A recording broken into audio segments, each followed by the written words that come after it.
Ľudská, to je Petra. Čo robí Ľudská? Študujem. Čo študuješ? Na umeleckej. Ty už si na konzerve. Nie, ja som ešte maturujem. A čo maturuješ? Grafiku. Grafiku, to znamená, budeš kresliť alebo budeš maľovať? Viac menej v programoch. V programoch, takže budeš vytvárať nejaké animácie? Reklamy a tak. Reklamy a tak. Uvidíme, či sa ti zadarí, lebo je vás dosť. Hej, je vás dosť, však je tam vysoká konkurencia. Je. A si šikovná? Ťažko povedať. Ťažko povedať znamená, že nie. Dobre, rozumiem. Kto to má povedať?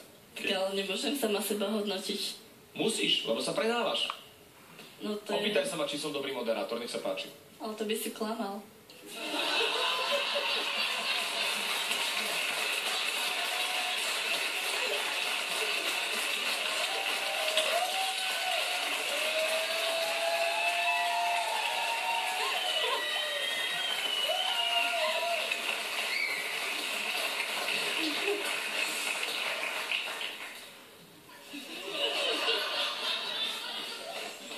Ruky za chrbát, pokračujeme.